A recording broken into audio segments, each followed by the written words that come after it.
I consider bodybuilding philosophical, very much so. I'll give anything. I'll give total commitment to do it.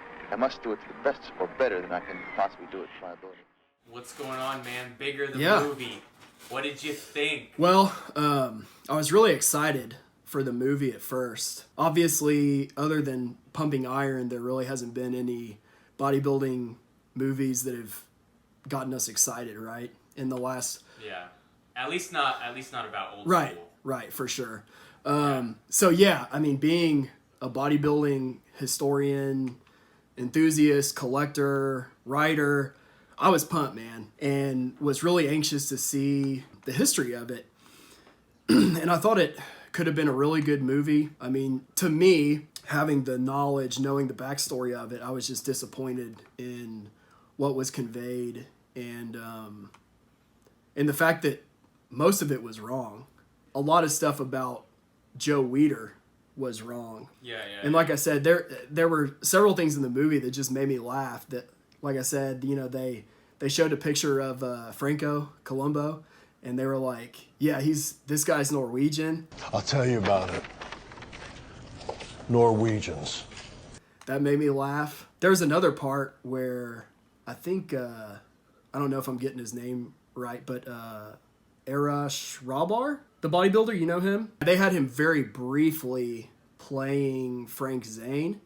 And when Joe Weider... Oh. You know who I'm talking about now? Yeah. Okay. Yeah. Arash. Okay. Anyway, they had him in there briefly, and, you know, he's at Gold's Gym with Joe Weider, and Arnold's working out. And it's kind of like the first time that Arnold's in America working out, so everybody's like oohing and ahhing over him working out. Him playing Frank Zane, he was like, "Oh, like I was supposed to be the favorite in the Olympia this year, but now you bring this guy along," which this was before the 1970 Olympia, and there's no way Frank Zane was even close to the favorite in 1970. I mean, Sergio had won 3 in a row and was going to compete in 70, so he was definitely the one to beat. I mean, it's small stuff like that, you know, if you don't know the history, it would have passed you by. But to me, it bothered me. And like I said in the article, the true history of bodybuilding, man, is so interesting that I don't feel like they needed to change it. So... Yeah, I know exactly what you mean. From my perspective, when I was watching it, now this is before I read your article, and you know, for anybody watching that hasn't read the article, go to enduringaesthetics.com, read the article that Clint wrote. It's very informative, tells you what actually happened. But before reading that article and watching the movie, I went into it not knowing kind of all those differences. I started watching it, and there were parts that I liked that, you know, like it seemed like a pretty engaging story, and what was going on was like interesting, and there were also things that were kind of off though, because it was like, you know, the accents weren't that good. Joe Weider specifically, like iconic accent, you know, iconic. Yeah. You got to be able to master that. I was a little disappointed with that performance. For sure. And there were some, and like the bodybuilders that they chose, you know, like is Arash really Frank Zane No, looking? Definitely not. Not even definitely close. not. You know? Like, they did great with Calum. Obviously, they did great picking Sergio Jr. But, for sure. You know, when it comes to the other guys, it was like, I don't think they could have done better. But at the end of the movie, I hadn't read your article yet. I was thinking, you know, it wasn't too bad. You know, it was pretty good. Like, there were some parts that were kind of like, but I'm glad that there's a bodybuilding movie out there, right? Yeah. Then I went and read your article. I saw what really happened. And I was like, okay, if it's that botched, it doesn't even really help that there's a bodybuilding movie out there. It's not even right. You know? And that's what we try to do. That's what I try to do with these articles, right? You know, there's more to bodybuilding history than what you find on Wikipedia. So tell me some of the major kind of like inconsistencies in the story. Okay. You know, that you touched on in the article. Sure. So, like I said in the article, the biggest thing that upset me, but it doesn't surprise me that it happened because, like I said, the Weider's heirs weren't directly involved with this movie. So, of course, they're going to try to make the Weiders... Yeah, absolutely. And Joe and Ben would totally approve because that's always what they did. They always inflated claims, and things like that. But in the movie, they portrayed Joe Weider as being the first guy with a muscle magazine to put a black bodybuilder on the cover of one of them, which was, excuse me, the November 53 issue of Muscle Power magazine had Leroy Colbert on it, which I do believe that actually was his first magazine where he had a black bodybuilder on the cover. And, in the movie, they portray that as the first time that ever happened. I deal in champions while my competitor deals in Negro homo smoke. And that actually happened 12 or 13 years earlier by two different magazine publishers. One was Bob Hoffman with Strength and Health magazine, which was his primary magazine. But like I said, obviously that wouldn't fit their storyline because he's painted as this huge racist, anti-Semitic guy. And in the movie, he gets the first cover with Leroy Colbert on it and basically talks about how, Weider is going to suffer because of this and he's going to lose tons of subscribers and he's yeah, this is suicide. Right, he's signing his own death warrant. Yeah. And he had actually had a black bodybuilder on the cover of Strength and Health in 1941. And Perry Rader, who ran Iron Man magazine from its beginning until the 80s, I think, had a black bodybuilder on the cover of Iron Man a year earlier than that in 1940. So, again, it made for a good story. It definitely made Joe Weider seem like ahead of his time kind of thing in regards to race relations, but that's absolutely not the truth. So that, like I said, so that was kind of the biggest thing that upset me, and just the way they portrayed Hoffman, which is the character Bill Hawk is what they were calling him in the movie, and they probably had to call him that to avoid being sued by his estate because of the way they were portraying him, And and Kevin Durand played that character, and I don't necessarily think it was bad acting on his part. I think that's just how they told him to play the character, as this, kind of like, he was almost like an animal, like if you did anything or said anything that enraged him, he would punch you right in the face. Or, to me, that was ridiculous. It leaves kind of a bad taste in your mouth with somebody who you regard as like a founder, essentially, of the sport, He obviously had a large impact, and then you see him in that light, and you're like, man, sucks that these characters are the ones that were kind of doing the bodybuilding thing, because where would we be if it were different, right? But it was different. It wasn't like that at all. Like you said, he had a black bodybuilder on there much before, so it's totally different, right? And that sucks that people are going to think now that the creator of that magazine, was kind of after the athletes, or I don't know, trying to stunt the growth of the industry. And he really was a trendsetter in the bodybuilding arena, more so weightlifting.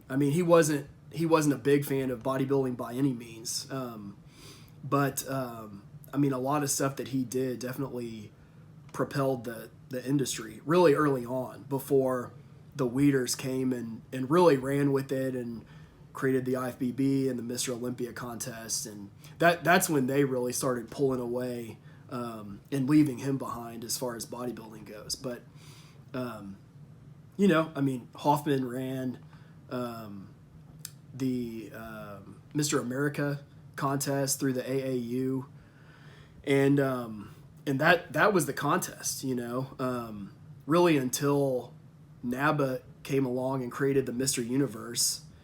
That was the most prestigious title that you could win, was the Mr. America contest. So yeah, that probably upset me the most, was the way they put Weider up here and Hoffman way down here. Yeah. Talk to me a little bit about the training and how that's portrayed, and even how it was portrayed in magazines and stuff, and what actually happened. So as you know, I'm a big time collector of these old magazines, and all of them, you know, they claim that, especially Weider's magazines, that, you know, I'd be a 100-pound weakling if it weren't for Joe Weider. You know, I take all of his supplements. I do what he tells me to do in the gym. All of his, you know, training secrets and things like that he's given to me, and because of that, I'm now Mr. Olympia, which is just complete nonsense. I mean, you know, it looked great in the magazines. It helped sell the products, which was the goal. But I mean, all of those were paid endorsements by Weider to these guys. But yeah, in the movie, that was kind of the whole plot, is Hoffman and Weider, who can train these guys and make them the best. And, you know, they'd always meet up at these big time contests to prove who had the best training methods and things like that. And that just, that's very far from the truth. But it made for an interesting story. Right. And I remember the part where Bob Hawk sponsors Sergio to compete against Joe's Arnold. Yeah. Like, there was something similar to that, but that was not how it went down, right? So about the closest thing that happened to that, and I think just you and me talking, I think we've spoken about this before, was Arthur Jones was pissed off at Bill Pearl because of Pearl wanting to change his Nautilus machines, because Pearl thought they worked better. I forget what it was exactly that Pearl did to change the machines, but they actually did make them better. And Arthur Jones actually did adopt what Pearl did to the machines later on. But at the time, Arthur was pissed off because he was out of money, and Pearl had manipulated these machines to work better, and Arthur didn't have any more money to change them. He had to sell what he currently had, which weren't as good as what Bill Pearl did. And at the time, Pearl had basically an exclusive license to sell Nautilus in the state of California. So he was making a ton of money doing that, and Bill even said that, you know, I would have made so many more millions of dollars if I hadn't have adjusted these machines and pissed off Arthur enough that he pulled that license from me. So anyway, that pissed off Arthur enough that when he found out that Pearl was going to compete in the 1971 NABA Mr. Universe professional contest, which that was pretty much the contest that Joe Weider and Arnold challenged Pearl to, because they kept saying that, you know, Bill Pearl only wins because he picks and chooses the years he goes into these contests when he knows the competition is weak. You know, he needs to give us a heads up of when he's competing so that I can compete against him and beat him. Which, of course, in 1971, Pearl was 41, you know, and Arnold was 24. Right, so huge age difference, right?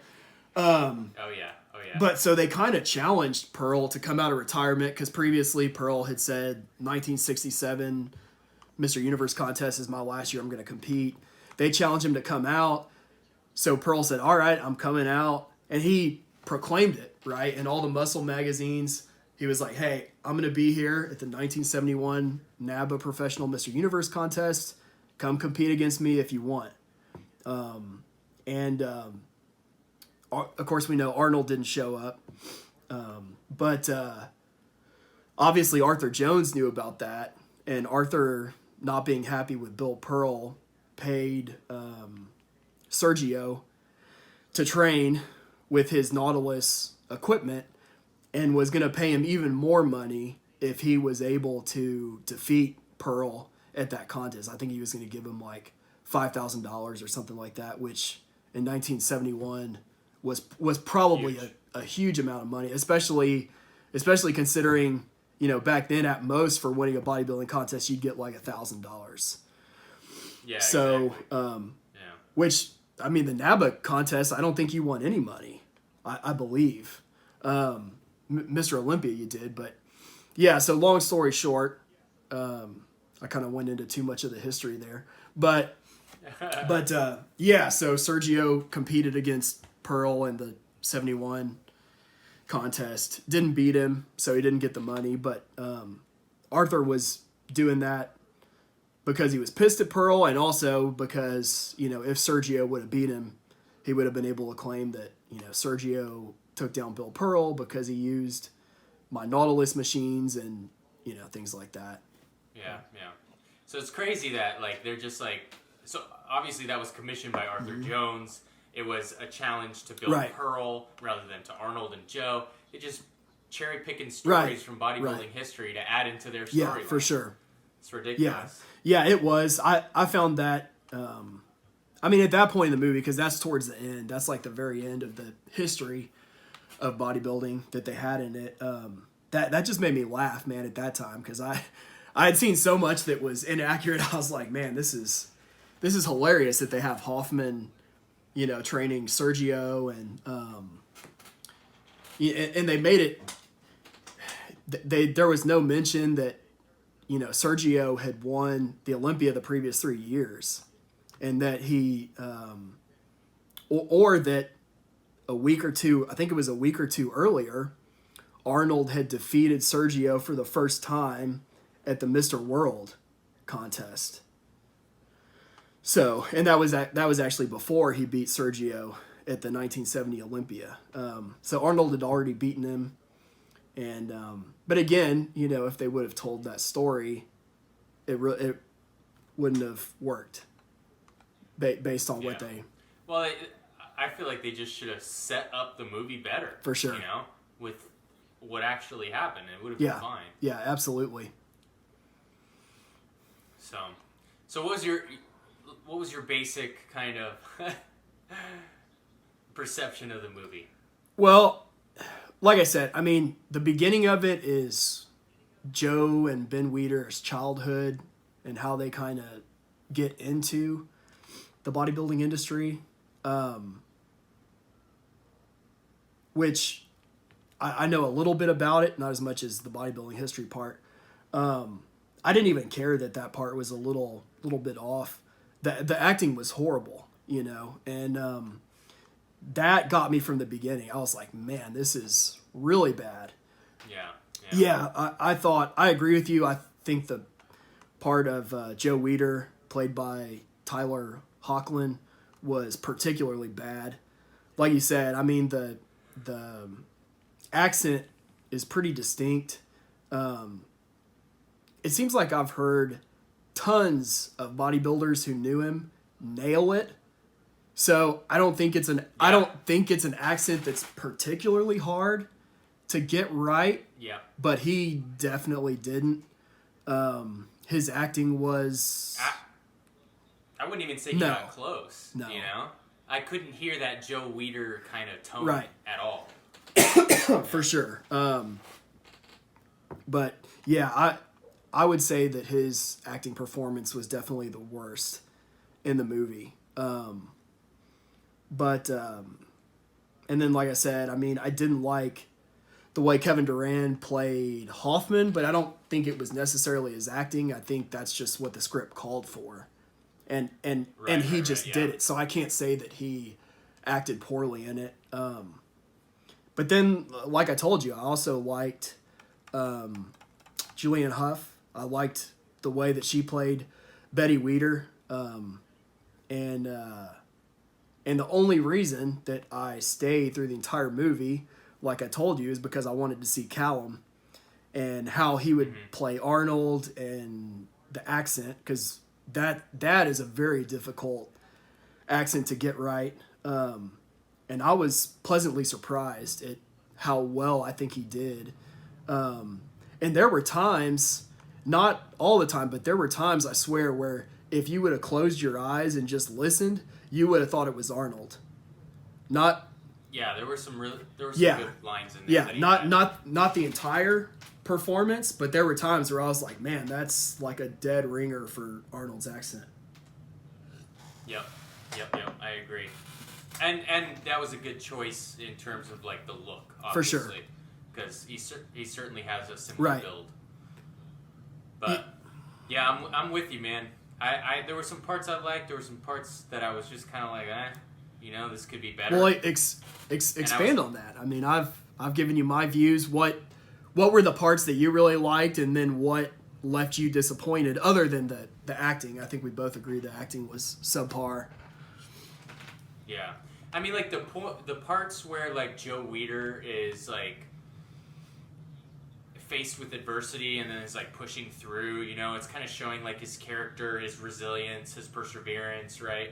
Like, I know that there is some factual basis to that, obviously, because he built an empire within our industry. Sure. That's inspiring to me, just because I'm sitting here running Enduring Aesthetics trying to do the same. So I enjoyed those parts where it's more focused on Joe and who he was. Like, I liked that. When it comes to like the interactions between the characters, specifically like the Bob Hawke stuff, and like it's just like too aggressive, especially if it's not factually correct. Yeah, they went way overboard on his character. I don't think that was really necessary, and it just really irked me, some of the choices for the bodybuilders. Yeah. Like, I would have never ever picked Garage for Francine. It's not even close. Right, for sure. So, I mean, like, it was like the parts where you see a character that just doesn't seem to fit, I was like, this is just not right. The parts where it's kind of focused on Joe Weider and telling his personal story, that was inspiring. I did enjoy those parts. Overall, I was kind of left hungry for more, though. At the end of the movie, I was like, just kind of wishing that we could do better for bodybuilding. Especially with the performance of the movie overall. Like you said in your article, I mean, it was like a huge flop. Only about 5,000, a little over 5,000 people, I think, went to see the movie when it was in theater. But yeah, it was definitely not financially successful. I would think they definitely lost money on it. So. Yeah, I would imagine as well. Yeah. And it sucks because it's like, if you had anything even close to a pumping iron, that, even if it's them trying to retell the story, whatever. But like, if you had something similar to pumping iron, it would create a huge interest in bodybuilding. Yeah. For people that aren't necessarily bodybuilders, and bring more people into our sport, and even more so bring more people into our sport that are focused on the old school look, on the classic physique, which personally I want to see more of, as much as we could possibly get, And here's another thing I just thought of. Why was there no mention of pumping iron? Why didn't they show? Because I mean, Weider and Arnold, obviously they knew that movie was going on. Weider knew that movie, if successful, was really going to help him and put bodybuilding on the map. There was no mention of that. No mention, like I said, no mention of Dan Lurie, who had a huge impact on the very beginning of what the Weiders were doing. Some people think, like I said, that he was the one that came up with the IFBB. They have show programs where he was promoting shows with the IFBB designation before Joe or Ben ever did anything like that. There's also very little like mention or scenes of like the camaraderie of Gold's Gym. Yeah, you know what I mean? For sure. Like, where's the scene where you walk in and you got Ken Waller and Arnold and all of them training For together, sure. you know? Robbie Robinson, all these guys, like, they were there. That was part of the scene. That was the thing. You go to California to train at Gold's with these legends, Right. you know? Instead, they basically just set up this situation where it's focused completely on Joe and Bob, and they put like a little bit of rivalry in there and just make it look like it's really contentious between the bodybuilders, you know? When I don't think that was actually the case. That's it for today. Thanks so much for watching, guys. We hope you enjoyed it. We'd love to hear your thoughts down in the comments section below, and make sure to subscribe for more episodes like this in the future.